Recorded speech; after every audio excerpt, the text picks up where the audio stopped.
Queridísimo lector, este humilde autor xa viu máis do que quixera nos últimos anos na corte da Bella Aurea. Por favor, desaloje el pleno. Sí, policía local, desaloje el pleno, por favor. Quítale el audio. Pero parece que sempre hai oco para algo novo. Aquel que non debe ser nomeado, a súa maxestade eterna, home de verbo florido e a posturas en parangón, o alcalde de Ourense.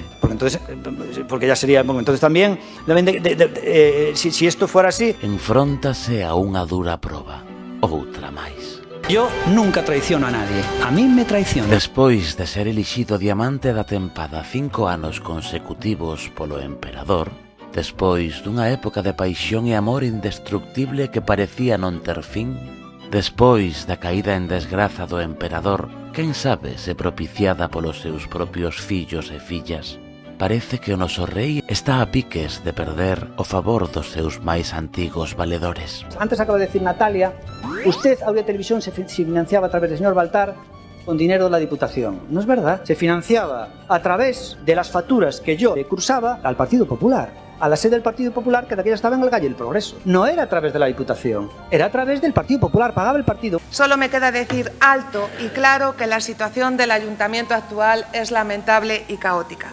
Querido lector, a relación entre o patriarca da familia Jacomier e as herdeiras do emperador Peperian non atravesa o seu mellor momento. Pero es que no solo es Natalia, es que Noelia, que está allí, su marido, está en el teatro principal. ¿Cómo entra la gente en el teatro principal? Todos sabemos cómo entra, pero es que Noelia ya entró en el Concello de Ourense del mismo modo, porque todos sabemos que entran todos enchufados. Aproveitando esta circunstancia, a matriarca da familia socialística lanzou unha audaz e poliamorosa proposta que require o favor dos Peperian e da orgullosa familia dos Benegueira. Con este fin convocouse un furtivo encontro secreto entre as tres familias nos nobles salóns do Liceo Ourensano. Tan secreta e exclusiva foi esta festa que só asistiron todos os medios de comunicación da corte. Nun momento da festa, querido lector, as socialísticas, as Peperians e os Benegueira retiráronse furtivamente a uns aposentos privados para dar renda solta á súa paixón desbocada. A pesar de que a sesión durou case 2 horas, parece que non tiveron tempo de solucionar todos os seus conflictos, porque as tres nobiliarias familias, querido lector, teñen moitos problemas que solucionar. Entre elas, Ecomundo. Tal vez, para solucionar estes problemas, querido lector, os seus encontros furtivos deberían ser un pouquiño máis privados. Esta é a humilde opinión deste autor. Pero que saberei eu?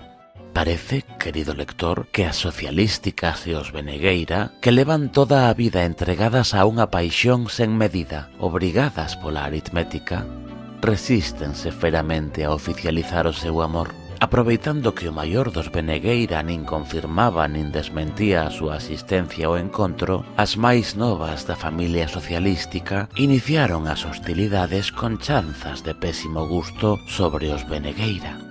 E os máis novos dos Benegueira, airados pola afronta, enredáronse en polémicas que nada aportan e que afectan os seus maiores. Por outra parte, querido lector, quen sabe se esta afectación é sincera? Ou só unha excusa para fortalecer posicións ante nós, os seus vasalos, que teremos que elixir a nosa nova aristocracia dentro de 3 anos. Malia todo este ruido, os enviados dos Benegueira finalmente reafirmaron o seu amor puro e sincero pola matriarca socialística e aseguraron que, como sempre, entregaríanlle o seu corazón e os seus votos. O Bloque Nacionalista Galego non foi o responsable nunca de que Gonzalo Pérez Jácome fora alcalde, non o é agora, e nós queremos quitar a Gonzalo Pérez Jácome de alcalde do Concello de Ourense. E iso só hai un xeito de facelo, que é a través dunha moción de censura. Unha moción de censura necesita un escrito dirixido ao Concello, avalado por 14 sinaturas de 14 concelleiros e concelleiras e que teña un candidato ou candidata alternativo ao actual alcalde. Se esos 7 concelleiros e concelleiras do Partido Popular, os 6 concelleiros e concelleiras do Partido Socialista queren facer unha moción de censura, o Bloque Nacionalista Galego estamparía a firma número 14 que facilitaría a moción de censura e o cambio da alcaldía. Agora ben, insisto, aparte de serios e rigurosos, tamén somos previsibles. e seguimos dicindo o mesmo. No que dependa do BNG, nin Jácome, nin o Partido Popular. Por lo tanto, a alternativa que nos ofrecemos hoxe a mañá é que estamos dispostos a seguir falando, pero que o candidato proposto alternativo ou candidata a esa alcaldía ten que ser do Partido Socialista. E non nos doe en prenda votarlle a persona que designe o Partido Socialista porque xa o fixemos fai un ano. Aínda que non quedou claro, querido lector, se esta ofrenda realizarase en calidade de esposos devotos ou como amantes desaforados. Eso queda para unha fase posterior. Porque é que non hai posibilidade de falar de un goberno alternativo se non temos claro que hai que facer unha moción de censura. Pero, querido lector, a dignidade e honra dos Benegueira non lles permitirá, baixo ningún concepto, ter ningún tipo de contacto carnal inapropiado coas Peperian. Parece que esa é unha liña vermella. Ou non? Nós non temos liñas vermellas, non sei que isto non nos chamamos unha liña vermella, é unha posición política clara. É dicir, nós corresponsabilizamos sempre ao Partido Popular da situación que vive Ourense. O quen forma parte do problema non pode ser parte da solución. Mentres tanto, querido lector, as Peperian aproveitaron a ocasión para arrear con dureza os Benegueira, con vulgares argumentos ou argumentarios que non veñen a conto, pero que sempre funcionan moi ben na súa parroquia. Nosotros le preguntamos en un primer momento por las líneas rojas y nos dijeron que con el Partido Popular el único punto de coincidencia es que Jácome no fuese alcalde. Y nos sorprende cuando llegan a ser coincidentes con Bildu, lo acabamos de ver en estas elecciones europeas, o cuando pueden llegar a coincidir con partidos independentistas de Cataluña. Nos sorprende que digan que con el Partido Popular no tiene ninguna conexión. Ademais de aludir a familiares lonxanos dos Benegueira, as enviadas dos Peperian defendéronse ferozmente das, na súa creativa opinión, injustificadas críticas dos Benegueira. Vinieron por no decir que no venían, y vinieron para poner líneas rojas al Partido Popular, algo que nosotros ya nos esperábamos porque llevan varios años repitiéndolo, aparte en los medios de comunicación. Mirad, si nos descuidamos, el Partido Popular tiene la culpa de que llueva este fin de semana para el bloque nacionalista gallego, y es una pena, ¿no? Claro que sí, querido lector. Tamén acusaron os Benegueira de estar entregados a un cruel xogo de cadeiras ou de tronos, aínda que iso sexa outra serie. Y veníamos, pues, demostrando todo nuestro compromiso para dar estabilidad a Ourense. Dar estabilidad a Ourense no es un sácate tú para ponerme yo, no es sacar a Gonzalo Pérez Jácome de alcalde, es sacar a Ourense del caos, y nos parecía pues un buen punto de partida el documento que el Partido Socialista nos había planteado. ¿Qué nos encontramos? Pues nos encontramos con un bloque nacionalista gallego frívolo y más radical que nunca, ¿no? Hoy no vino a hablar de compromisos, de hecho ni siquiera cogió el documento para poder hablar de él, y tampoco vino a hablar de qué forma podíamos plantear un gobierno estable para esta ciudad y para estos 3 años que faltan. Cualquier tema que sea importante para la ciudad, y queremos que esta alternativa Gobierno a 3 salga adelante, y por eso hemos decidido acudir a la convocatoria de la próxima semana para seguir dialogando y llegando a un acuerdo. Mentres tanto, a matriarca das socialísticas adoptou unha actitude que podería ser considerada conciliadora, pero as afrontas aos Benegueira seguen aí como cicatrices imborrables.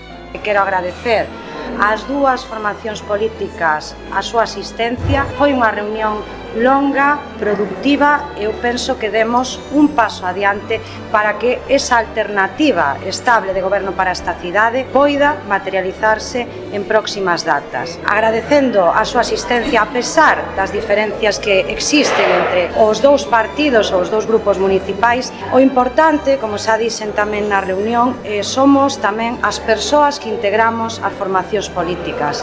Para min hoxe é un día importante para a cidade na que o Partido Popular, o Partido Socialista e o Bloque Nacionalista Galego nos sentamos a falar do realmente importante que é Ourense. A situación e a diagnose da situación da cidade, do goberno do Concello de Ourense, é de sobra coñecida por todos e por todas. Nos plantexamos para esta reunión o chamado Pacto da Concordia, esa serie de compromisos para garantir non só quen chegue ao goberno ou de que maneira, senón o que se vai facer o día despois xa gobernando esta cidade. Estando de acordo en eses 14 puntos acordamos melloralo, amplialo e recoller, lóxicamente, non só esas liñas estratégicas, senón a posibilidade, entre todos e todas, de que sexan máis alá dunha declaración de intencións unha realidade cando haxa ese futuro goberno. Creo que é posible, é factible, nos vamos a seguir loitando e a reunión de hoxe foi positiva nese sentido. Creemos que temos que superar todas esas filias e fobias, temos unha oportunidade histórica de dar un exemplo á cidadanía de que a política serve para algo. Parece, querido lector, que os encontros destas familias continuarán en vindeiras xornadas. Parece, querido lector, que a fin do reinado do noso amado monarca podería estar próxima. Hombre, eso non é creíble estadísticamente. Porque a posibilidade de que todo isto sexa un paripé non debe ser nin contemplada. Ou sí, porque visto o visto, querido lector. Mentres tanto, queridísimo lector, o noso monarca continuaba dedicándose ás cousas importantes. Queridísimo lector, este autor está xa un pouco canso destas pelexas tan pouco edificantes. Este autor está certamente extenuado de tanto espectáculo sen sentido, pero a miña obriga moral para contigo, querido lector, obrígame a continuar aquí, impertérrito. En fin, Ourense. Foi todo. Seguiremos informando. Atentamente, Lord Disperser.